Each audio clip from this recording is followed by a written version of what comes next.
Hello, coucou les amis. Je vous fais une petite vidéo rapide pour vous parler d'un podcast que je viens d'écouter qui parle sur Métamorphose Podcast, qui parle de la colère. C'est Madame de Carmadec qui a fait un livre. Je crois que c'est Oser la colère le titre. Alors je n'ai pas lu le livre encore, mais par contre j'ai écouté le podcast où elle en parle et je trouve ça vraiment riche d'enseignements. Vous savez que je vous ai souvent parlé de Métamorphose Podcast d'Anne Guéquière qui permet de connaître, d'écouter beaucoup d'auteurs, beaucoup de thérapeutes sur de nombreux sujets. J'aime beaucoup. Et puis, on peut écouter même en voiture, plutôt que d'écouter la radio, par exemple. On peut écouter ces podcasts, on peut écouter pendant qu'on prépare à manger. Il y a plein de moments où on peut écouter des podcasts comme ça. Je trouve ça génial. On a accès avec Internet à tellement maintenant de facilité pour comprendre. Il y a beaucoup de ressources gratuites. Donc voilà, bah écoutez, j'étais en train d'écouter justement, c'était ma petite pause et puis eh ben, j'avais envie de vous le partager parce que pour moi, la colère est une étape indispensable pour arriver au pardon et pour arriver à la paix. J'ai déjà parlé de la notion que j'ai personnelle, qui m'est tout à fait personnelle, évidemment. Ce n'est pas une vérité du pardon. Le pardon, c'est redonner à l'autre sa part de responsabilité. Personne n'a de vérité sur rien. Une blessure qui nous a touchés ne touchera pas une autre personne. On a tous des manières de réagir, de subir, euh, de coexister dans la relation à l'autre qui est différente. Parce que nous n'avons pas les mêmes blessures, bien sûr, il y a toutes ces blessures, les 5 ou les 7 blessures principales, bien sûr, on peut les avoir en commun. On n'est pas chacun au même niveau de résilience et au même niveau d'accueil et d'acceptation de ses blessures. Moi, pendant 50 ans, j'ai pas eu connaissance que j'avais ces blessures. Enfin, pas 50 ans parce que j'ai tout juste 50 ans, mais voilà, pendant très longtemps, ça fait vraiment très peu de temps que je cherche et que je comprends et que je m'intéresse à la psychologie. Donc, on est tous à des étapes différentes. Quelqu'un qui n'a pas de blessure d'abandon ne va pas vivre une séparation de la même manière. Quelqu'un qui n'a pas de blessure de trahison ne va pas vivre le mensonge de la même manière. Ça nous est propre à chacun. C'est exacerbé en fait par notre propre expérience. Voilà. Mais pardonner, c'est un acte indispensable pour, à un moment donné, avancer, évoluer. Alors, il y a des personnes, et j'ai été cette personne, c'est pour ça que j'ai envie de vous le partager. Peut-être ça parlera à d'autres. J'ai été pendant longtemps cette personne qui ne voulait absolument pas pardonner. J'en faisais un point d'honneur à ne pas vouloir pardonner. C'est comme s'il y a des choses qu'on juge impardonnables. Et c'est comme si moi je suis restée coincée dans cette colère, mais pendant des années. Pendant des années, j'ai été en colère. Et je le manifestais, hein. Il y a des personnes qui la gardent enfermée, cette colère, et c'est pour ça que j'ai envie de vous en parler, qui ne parlent pas, qui s'interdisent de parler, qui savent peut-être qu'ils vont blesser les autres en parlant, s'ils expriment. On a pu avoir des schémas d'attachement dans notre jeunesse. Moi, j'étais stressée, angoissée, donc je l'exprimais d'une manière stressante. Je l'exprimais en communiquant, mais en communiquant mal. Je l'exprimais en ne dormant pas, en étant stressée. Voilà, en mangeant mal, en plein de choses. Et ça a complètement dérégulé mon système nerveux à force. Ça, je vous en parlerai dans un autre, mais dans une autre vidéo, j'allais dire un autre podcast. Mais il y a d'autres personnes qui sont plutôt dans le schéma d'attachement fuyant, évitant. Et ces personnes-là, eux, ne vont même pas se permettre de l'exprimer.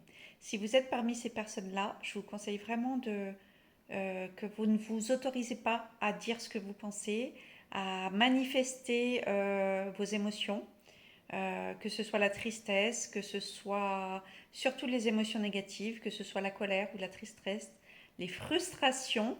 Vraiment, je vous invite à lire ce livre parce que vous comprendrez qu'en ne manifestant pas vos émotions, c'est peut-être ce qu'on vous a inculqué, c'est certainement, on vous a éduqué comme ça, c'est le modèle parental que vous avez reçu, mais à un moment donné, on a tous le libre arbitre de notre vie et de comprendre que c'est pas parce que nos parents nous ont inculqué ça, c'est peut-être bien pour eux, peut-être que à l'époque n'avaient pas les informations, pas toutes les ressources qu'on a aujourd'hui, nous, gratuites avec Internet, avec tout ce qu'on sait, avec tous ces accès au savoir, aux livres, à la psychologie. Nos parents ne l'ont pas eu, par exemple. Et on a tous eu, à un moment donné, on a tous, à un moment donné, notre libre arbitre aussi de prendre notre vie en main et de prendre notre bien-être en main et de trouver, de chercher tant qu'on n'a pas trouvé à résoudre ça jusqu'au moment où on va être bien, en paix, tranquille, où on va trouver cette fameuse paix intérieure qui va nous permettre de souffler. En tout cas, moi, ça a été ma recherche pendant longtemps, longtemps, longtemps. J'ai souvent été découragée, j'ai souvent pensé que j'y arriverais jamais. C'était tellement compliqué. À chaque fois que je dénichais un truc, ça me ramenait à un autre problème. J'avais l'impression que c'était sans fin.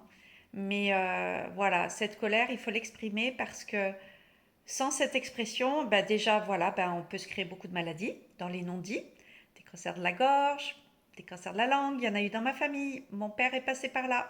C'était un introverti qui ne parlait pas et je peux vous dire que il faut vraiment à tout prix parler, s'exprimer. Il faut, là pour le coup, il faut vraiment se mettre des coups de pied au cul, comme on dit, pour sortir de notre corps. Parce que tout ce qui ne s'exprime pas s'imprime. Et si on attend des fois de savoir bien parler, comment parler, alors je ne dis pas de massacrer les gens, parce qu'il y a beaucoup de violence effectivement dans les mots. Des fois on garde en soi et après on pète des câbles. Ça m'est déjà arrivé. Et il y a beaucoup de colère qui sort et beaucoup de mots qui sont pas forcément, qui reflètent d'autres mots, MAUX, et c'est pas l'idéal non plus. Mais c'est pour ça que c'est important de se faire suivre, peut-être de voir un thérapeute, de faire du sport, de sortir toute cette colère, d'aller dans la nature et de crier ou de crier dans son oreiller, de faire sortir ça de nous pour que ça ne s'imprime pas en nous. Voilà, j'avais envie de vous parler de ce livre et je trouve que c'est l'étape indispensable pour pouvoir pardonner. Comme je disais, pardonner, c'est redonner la part de responsabilité à l'autre. Euh, pour pouvoir aussi soi-même se pardonner.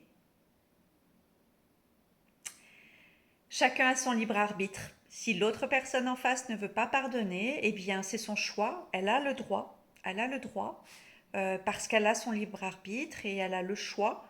Elle a son travail, elle aussi, à faire, de comprendre pourquoi elle ne veut pas pardonner, de comprendre tout ça. Ça lui appartient en fait. Mais soi-même, par contre, faire cet acte d'amour envers soi, ça ne veut pas dire qu'on oublie ce qui s'est passé, ça ne veut pas dire qu'on accepte ce qui s'est passé. Voilà, ça ne veut pas dire que ce n'était pas important et que ça, qu'il y a une sorte d'autorisation.